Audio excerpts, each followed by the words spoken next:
Or I thought it would be best to send you on video to sort of give you the best advice possible. So it looks like you guys have been running ads directly to the Alex Hormozi episode, I'm guessing.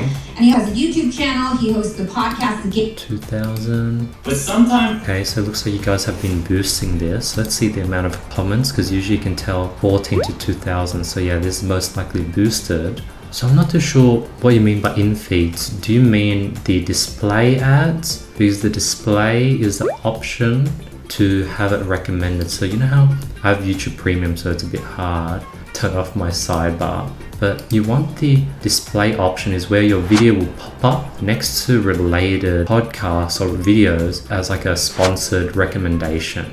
So that's the option you'd want to go with. Okay, so I think you really want to go broad. Like right now I'm seeing the cost per view is 16.80 cents. That's way too expensive. You need to get that underneath 5 cents. You need to get it much lower. And by doing so, I think you should have like 1,000 keywords. Try to put in 1,000 keywords. There's a bunch of keyword softwares where it's like,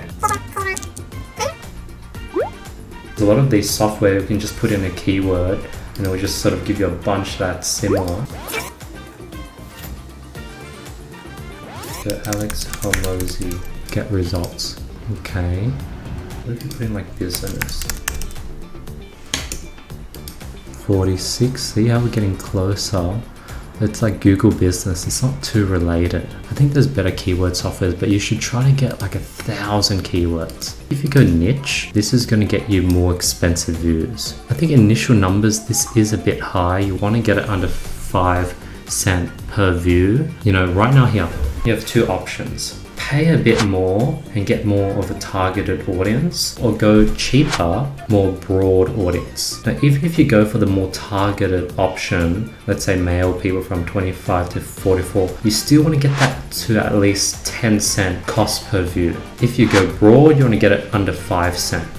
Different things that you can do to get this cheaper is when you sort of run those display ads for YouTube, tweak and try a bunch of different titles. Thumbnail, I think you're forced to stick with the current thumbnail, so that you might not be able to change. But the title, this title is something you can change on the ad side, and try probably 10 different titles, split test them all until you find one that gets you a cost per view around 10 cents. So that's probably my recommendation. But yeah, update me with on the data. Like I want to see how much, where it's at now that's been more than 2 days. Maybe it actually went down and you don't have to do anything. Usually it does optimize and it gets cheaper after 3 or 4 days. It will plateau and it'll sort of settle at that rate. But yeah, let me know if this helps, and please feel free to send any more questions you have, Paul. Peace.